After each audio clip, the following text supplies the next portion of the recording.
Voici la nouvelle vie de Roland Lescure. Le député d'Amérique du Nord a délaissé les bureaux de la Caisse des dépôts du Québec pour ceux de l'Assemblée nationale à Paris. Président de la Commission des affaires économiques, il entend bien participer avec ses concitoyens d'Amérique du Nord aux réformes voulues par le président Macron, notamment sur le pacte, la loi entreprise portée par Bruno Le Maire. Je souhaite vraiment que les Français qui vivent en Amérique du Nord nous aident à transformer la France, comme on l'avait dit dans la campagne. Et donc on lance une consultation citoyenne, on l'a envoyé sur la liste électorale consulaire, on l'a mis sur nos réseaux sociaux, un questionnaire où on souhaite que les Français qui vivent en Amérique du Nord, qui comprennent l'entreprise, qui connaissent la France, mais qui connaissent aussi le Canada ou les États-Unis, nous apportent des bonnes idées, à la fois des bonnes idées de ce qu'il faut faire et des bonnes idées de ce qu'il ne faut pas faire. Roland Lescure compte prendre toute sa part à la prochaine mission parlementaire qui étudiera les droits et devoirs des Français de l'étranger durant 6 mois et mettra à plat les enjeux de fiscalité ou encore de protection sociale. Prudent, il ne souhaite pas encore prendre position.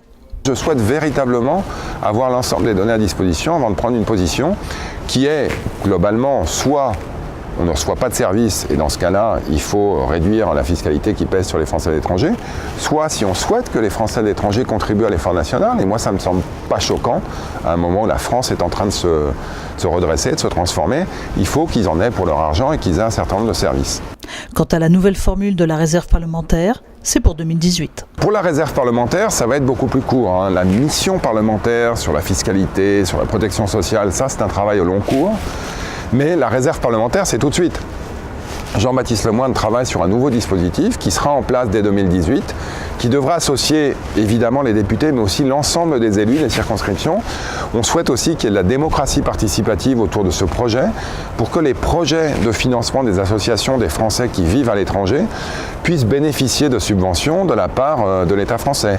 À ceux qui lui reprochent son absence de la circonscription, Roland Lescure rappelle ses déplacements passés, annonce que la plateforme citoyenne numérique promise durant la campagne sera lancée avant la fin de l'année et trouve un avantage supplémentaire à sa présence parisienne. Quand j'ai accepté de prendre la présidence de la Commission économique, je me suis dit effectivement, on va sans doute moins me voir en circonscription. Je m'étais engagé pendant la campagne à faire du 50-50. C'est sûr qu'avec le travail que j'ai ici, ce sera plutôt 2 tiers, 1 tiers ou 60-40 que du 50-50.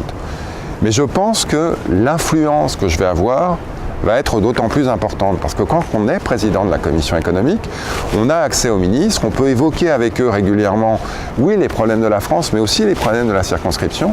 Et donc moi je suis persuadé que, je dirais le donnant-donnant, c'est oui, je suis moins présent en circonscription, mais je vais sans doute avoir plus d'impact. 6 mois après son saut en politique, Roland Lescure n'a aucun regret. À chaque fois que j'ai des petits doutes, je me souviens des raisons pour lesquelles j'ai fait ce saut. Emmanuel Macron, son programme, l'Europe, la transformation de la France. J'ai aucun doute sur le fait que c'était le bon moment pour le faire et j'espère pouvoir contribuer et convaincre que j'étais une des bonnes personnes pour le faire aussi. Un reportage de Nathalie Simon-Claire à Paris pour l'Outard de Libéré.